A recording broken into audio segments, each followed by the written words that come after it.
finally, we're back. I mean, all I got to tell you is I missed this show. We've had taken a week off. I wish I could say we've been on holiday. I wish I could say I've had a haircut, but no. I'm once again joined by my good friend Dan Halpern. Come up on the screen there. Dan, what's up? Hey guys.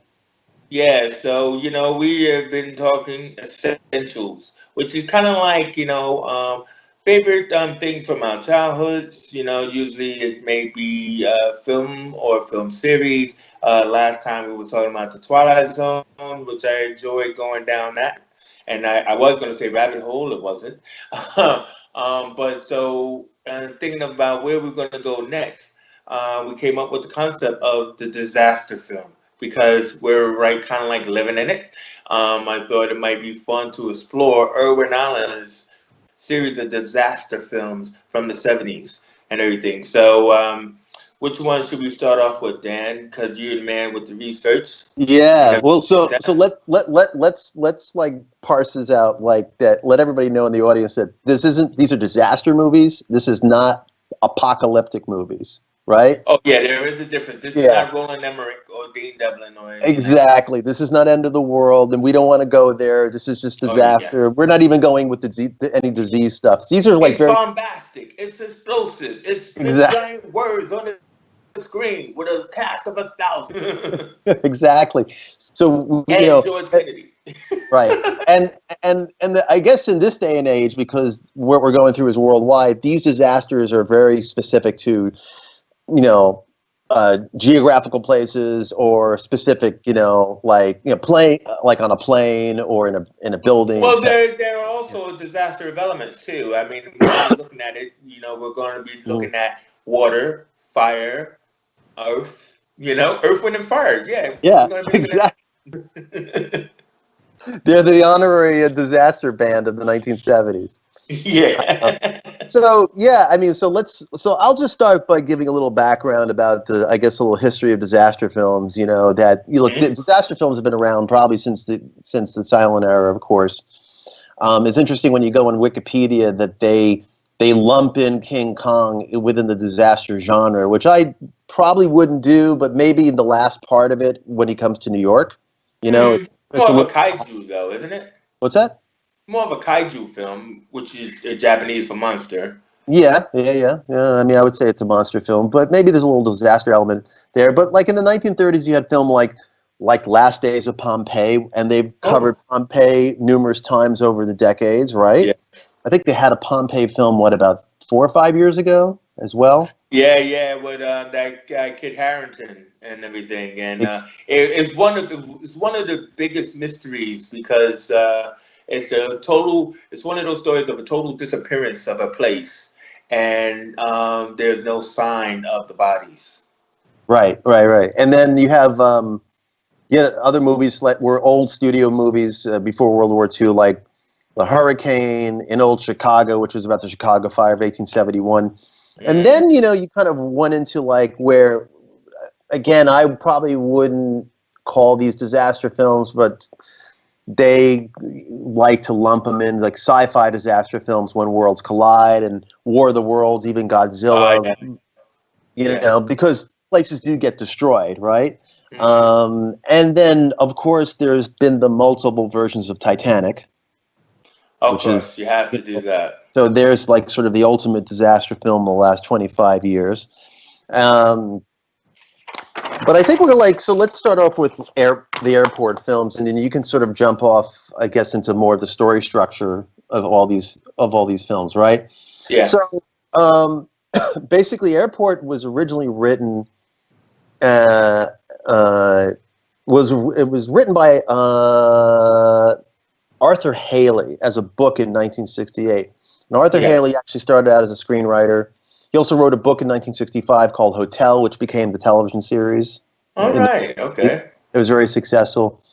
But but he wrote a screenplay for Canadian television called Flight into Danger in 1956. Hmm. And believe it or not, that starred Scotty from Star Trek, Yeah. Right. Right. James Doohan. And then Yeah. it became, and then that was remade a year later into a Hollywood film called 0 Hour with Dana Andrews. Mm.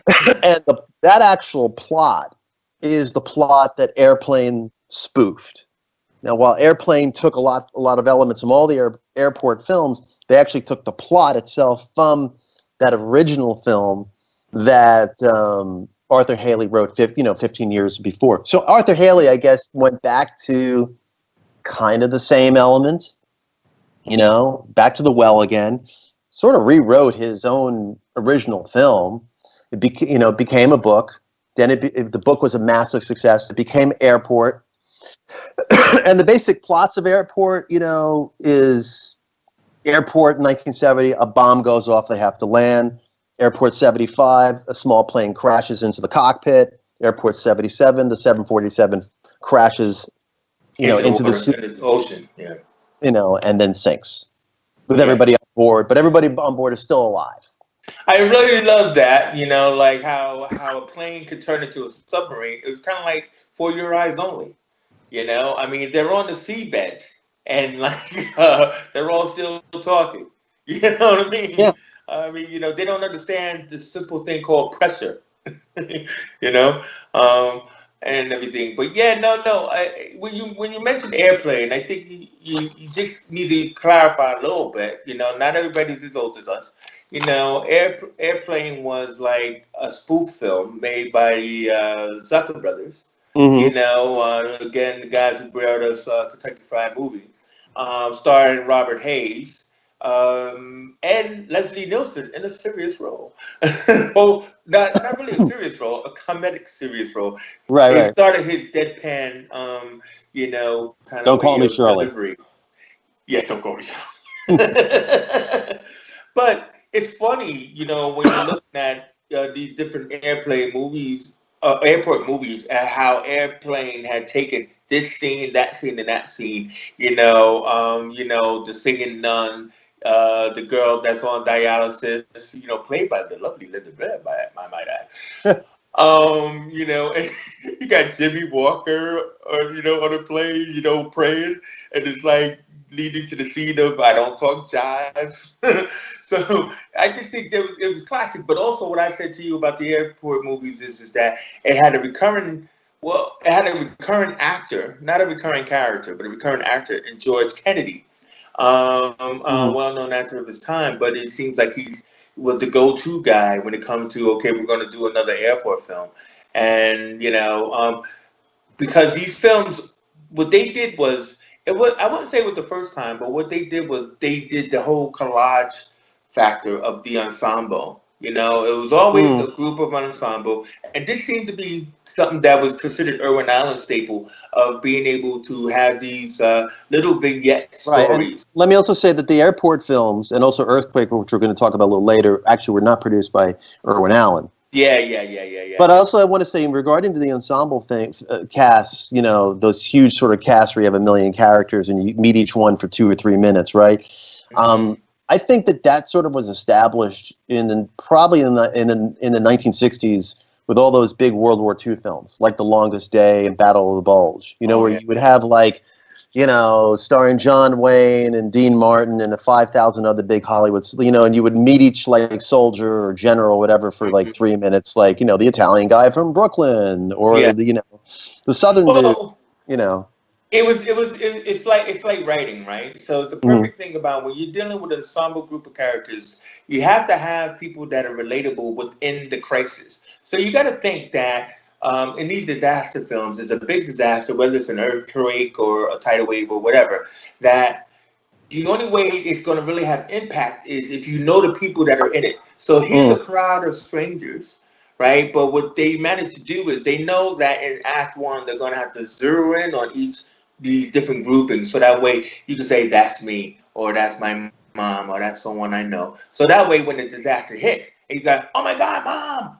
or whatever, and everything, and you feel for the characters. It's a common trope, but it's a trope that people should understand that is really indicative of these disaster films, that we need to see the characters first before, boom, we're thrown right into the action. Right, and I think that's the thing that's like really interesting is that like if you look at disaster films and these World War II films too, but specifically this kind of genre, Mm. is it almost sort of is like counterintuitive, like of if you read screenwriting books or take screenwriting classes, they would tell you never do that. Don't write that script with 15 characters and who are all kind of Well, they'll say if you're reading it, you don't know who's who. right. I mean, look, ultimately, there always is the lead guy. There always will be that lead character, right? Mhm. But it's like, but they're maybe getting like maybe 10 or 15 more lines than everybody else, or at least in the first act, right? Maybe as it's progressing, they get more and more lines, right? Because then they Yeah. become the center, they become the hero. Um, but it's interesting that the formula over and over and over again, when the screenwriters do a good job, it really works. You know? Yeah, yeah, and it's also not written by a bunch of people. It's usually written by like one writer, like Sterling Silliphant or and everything, where they understand that bit that here I have to have a story arc for this person, a story arc for that person, because our hero is going to string through. And you're going to meet this person, you're going to meet that person, and at least we have something about them. So it's kind of like you got to put the emperor's clothes on these characters. It's got to be like I look at this and I see, the fat woman who can swim, or I see the old drunk, who's a cowboy guy. So I go, okay, there's cowboy, there's fat woman, there's young black guy. So there's something about them that I could pick them out of that crowd once I've established them by giving them some lines of Right. dialogue or backstory. And the thing is, like the smart screenwriters, what they're doing is that, and look, again, they literally have 2, 3, 4 minutes to set each one of these characters up, Yeah. right? So each one of these characters in their own respective lives, they're not fully developed characters, they're never going to be, but like they're going through some kind of a crisis, Hmm. right? Is whether it's a work Well, are crisis they or an going through emotional the crisis. crisis in? Are they going through the crisis in the incident, or are they going through the crisis before? Because they're not. They're Well, generally before, not I going. think a lot of them are established, like, even Charlton Heston is like, having an affair with whatever, right? Oh Remember? yeah, yeah, yeah, yeah, Like they're yeah. I all mean, I kind of wouldn't call going, that a crisis, but yeah, okay. but they're going through something in their lives that's dramatic. You know what I No, mean? no, no. You're right. I mean, what's her Like name? it, Helen, the older lady who was a stowaway, or the guy who was a bomber, or what I mean. So yeah, there is something that attaches us to these people, that we know is going to play off later and everything, or mainly like hopefully nothing happens to right. them. But I mean, just so we get to the other films, is like so the airport series in the air, right? Was really interesting. Like you said, it's kind of like one of the first ones, but then so came Irwin Allen, and now Irwin Allen, like he was big on television. He was behind shows like Voyage at the Bottom of the Sea, Hmm. and other stuff where he was like, look, I want to get into the movie business. Yeah, and everything. And he comes up with the Poseidon Adventure, which is again what they did most common at those times. It was based on a book. I mean, this is interesting to me in a way that like where does ideas come from? And in this period of time, a lot of ideas came from books. Hmm. They buy the option and everything, and then they do it. So and what's great is because in the book you can see all the characterization played out, but not the stunts. You know what I mean? So what Hmm. does the filmmaker, the producer, bring to your book is the stunt, the spectacle, the score. So he bought this book called Poseidon and everything, and he endeavored to get it made through I believe it was Fox and everything, and they were originally going to do it. I think it was like for $5 million. 5 million or five Yeah, hundred. 5 million. Yeah. See how low budget films were back then? And even For five today, like million. even if you adjusted for inflation today, that would be like maybe 25 or 30 million bucks. So Yeah, it yeah, still would yeah. be But like a no, low but I budget mean, movie. the story I like about it is that I don't want to go into everything, but the story I like about it was the fact that they was going to pull out of the film, and then he had to go to get two friends that he knew, rich people, which we all have friends like this, to bond, or guarantee the other half, right? And everything. And these guys managed to get paid oodles on top of that after the film became successful without Sure. even after offering up a dime.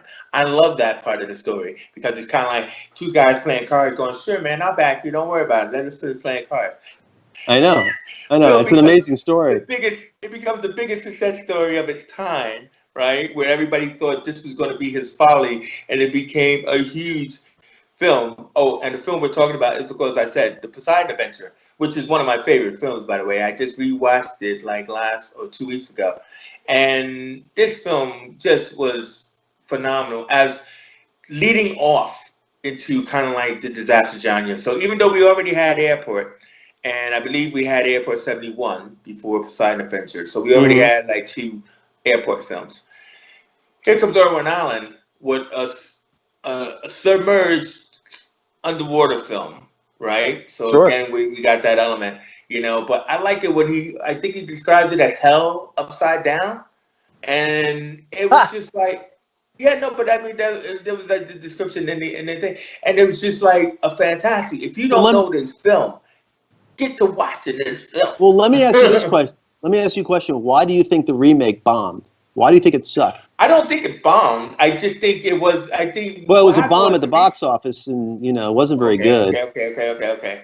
So the remake Beyond the Poseidon Adventure came out 72. Came out 7 years No. later. No. I'm not talking about that. I'm talking about the remake in 2005 of Poseidon.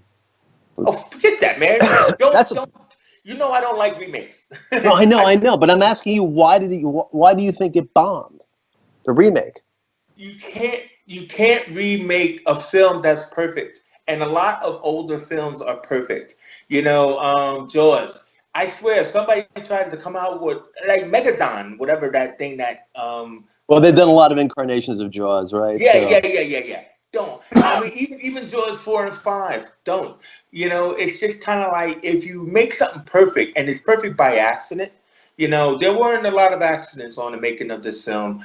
I mean, because Irwin Allen was so meticulous in the making of this film, he storyboarded everything. but also the To the thing is, like, T. in Irwin Allen's credit too, because he was, he was a writer and a creator of these all these TV shows, right? He Yeah. was smart enough to go out and get Sterling Silliphant, who you mentioned before, and if people don't know, Sterling Silliphant wrote In the Heat of the Night. So he went out and Yeah, got yeah, he yeah, went and yeah, got yeah. a Love great that. screenwriter to write these two films. Yeah. That's where it all starts with the script. He didn't Oh cheap no, out on but it was also too is that he fought for his actors in this that. movie. I mean, a lot of the actors in this movie were classic movie actors. Ernest Sure. Borgnine, Shelley Winters, Jack Appleton. All of these were class that the studio didn't want. That's why they almost shut it down. But Irwin Allen was like, "Listen, I'm trying to talk about people who gone on a cruise ship." And I'm also trying to talk about the people who I feel that the audience will get behind. They are recognizable and everything. And he stuck to his guns on his cast. And, Poseidon, I think I remember this film. I really don't like talking about remakes, but I don't think it had that. I don't think it had that kind of magic of casting. And Of that's course, it really didn't have. the It beauty in was directing is casting. I mean, Gene Hackman, I mean, it said that Gene Hackman was riding on a high of the French Connection. He was up for the Oscar, the French Connection, when he took this job. So, and that was like Popeye Doyle. And now you want him to play a priest who lost his face? I'm pretty sure Gene Hackman said, yeah, I'll do that. I know, but the movie came out 3 years after it was made. So I really don't believe that, like, well, I think they knew when they were on it what was happening. You know what I mean? And everything. But you got to remember that Irwin Allen was a TV guy going into movies. People thought it was a risk, but he turned into be the guy who invents a genre in itself. Roland Emmerich and Dean Devlin tried to take over, and but let's also like let everybody in the audience know who's not of say our generation is that back in the day TV was slumming, that people didn't oh go yeah, from nobody from television. But see that what was great is that Carol Lindley, who was the singer in that movie, she was from television. Red Buttons was like a comedian, but he was really known for Dean Martin's roast. You know what Mm. I mean? So it was kind of like these people probably lived and died off of being selected for this film, and it was a great boon. But again, let's just quickly jump to the Tower Inferno because that again was Irwin Allen. Who was like sticking with the lightning that he was riding here, because like what he did with this one was interesting because not many times would the major studios work together, and so he bought the uh, first book, The Tower, and everything like that. And when he started working on that, uh, Warner Brothers, he was with Warner Brothers. Fox, he was he with Fox, and well, the other company, Warner Brothers, let's say, bought a movie called the book called The Glass Inferno. So what's Mhm. interesting is that boom, Tower Inferno, put the two together, Tower Inferno, Mhm. great. But what he just did was he just guaranteed that look, we'll split the points, we'll split the money and the fees down the middle and everything, and we'll combine these. And but he brought in Sterling Silverfont again. You know what I mean? Mhm. To write this. Now, what's great about this is that I was saying to you is that you have Paul Newman and Steve McQueen, freaking giants of actors at that point in time. But this is where I laughed at before when you were talking about the writing, because Steve McQueen was notorious for being a bonehead. He was.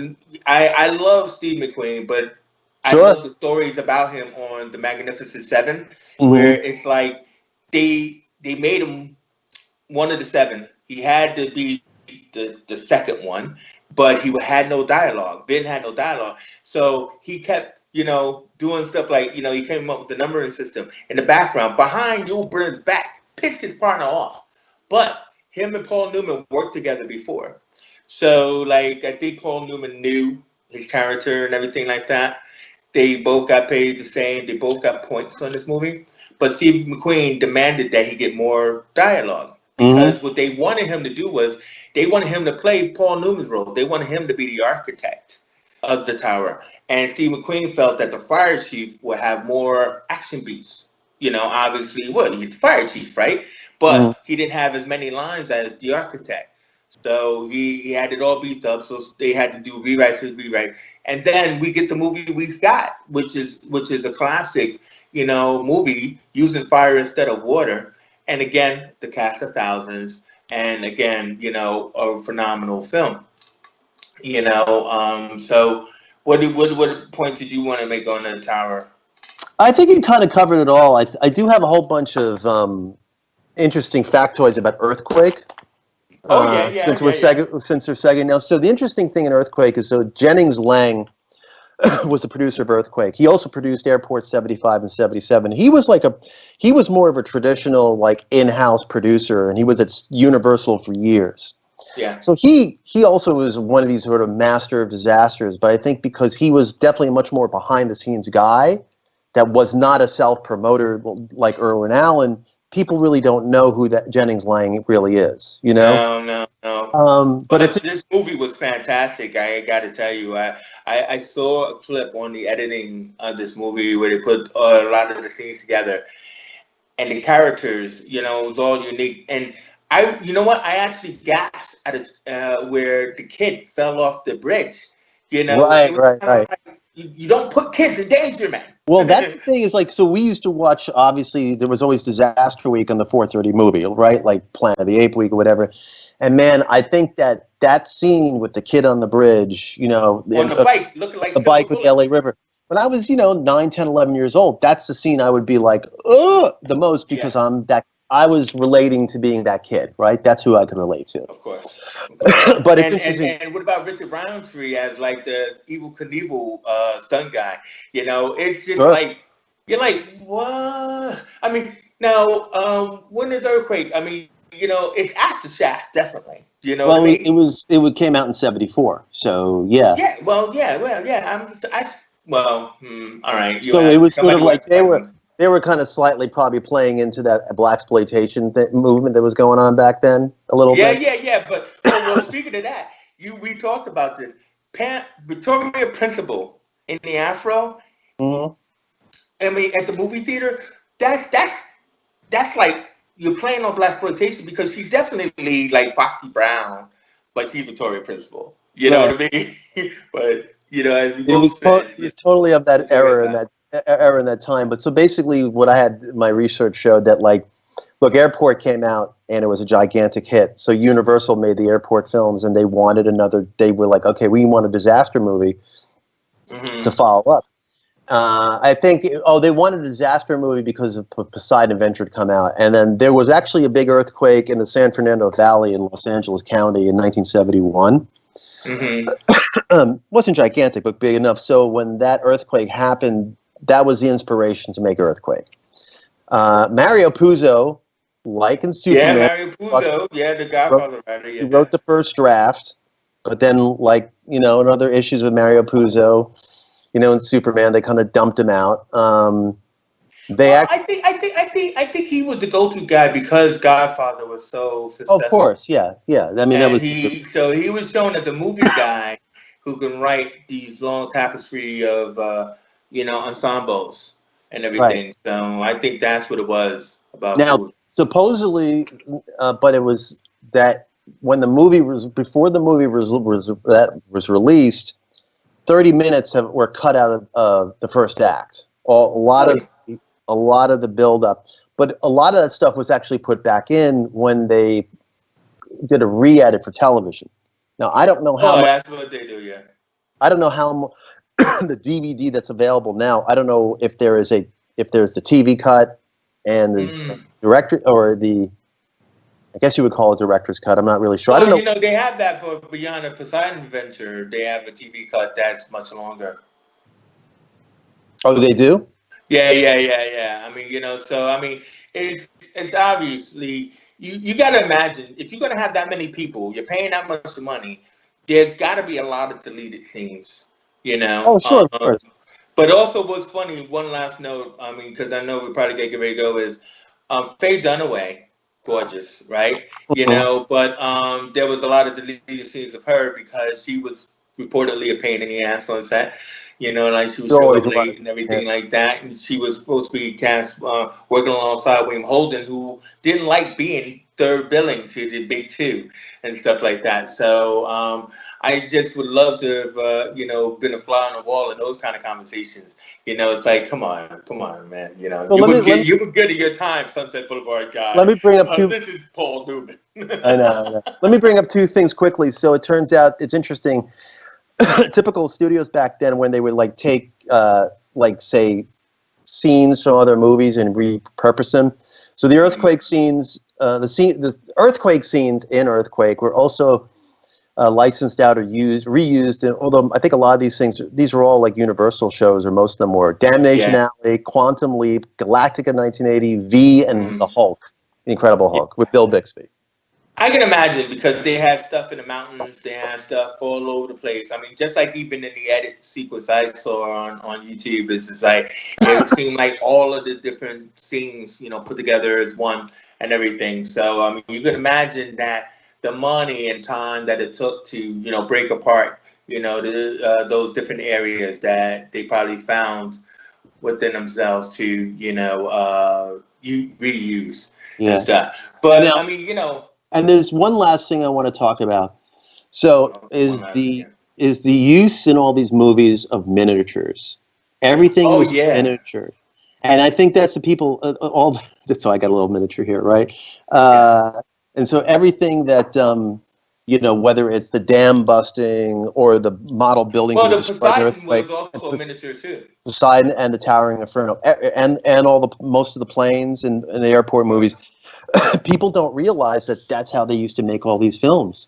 Everybody's so used to computer graphics these days, you know? Well, but that was the big thing they was talking about, like especially with Poseidon Adventure. They were talking about how all of that was practical. You know It what I was. mean? All of it. And it was funny. Erwin Allen's special effects guy. He's called Creeper because his name is Creeper. Whatever. But it was intrinsic. In all of this stunt work that they did to ensure safety, they had to, build the models, build the sets, and then they had a lot of miniatures and everything like that. So yeah, no, I mean, old-fashioned filmmaking, bruv. Because like when you watch, like, say, the making of the Avengers or anything like that, you have all the Avengers standing in a set, in the and like green maybe screen, yeah, yeah, so they build like 20 feet or 30 feet of set, and the rest is green screen, and they're like, yeah, so yeah, it, jump off it, this. it's a real testament to these old school visual effects guys that they could pull off what they did and make it look pretty real, Oh, you know. no, definitely, definitely. But on that note, man, we're gonna have to go because I mean, that was really a lot of like interesting fun. Please, I do recommend that people rewatch these films. I've been rewatching a lot of old films and everything, and finding them just as enjoyable as I'm passionately talking about. And also, too, if you liking what we're talking about, please like and subscribe, share, and also let us know, man. You can always find either of us online, or even comment on this even after it's over. That, hey, yo, can you guys look at these type of films? Because we'll go deep. And if you want us to go deep on one film, you can see my man Dan is there. It's like, I think it's about how we talk about it with passion. Hmm. So Dan, I'd like to thank you once again. Say goodbye. Thank you. Bye, guys. And I'm Chase Johnson Lynch, and you've been watching The Essentials here on Big Condo Radio, and it's online. Peace out.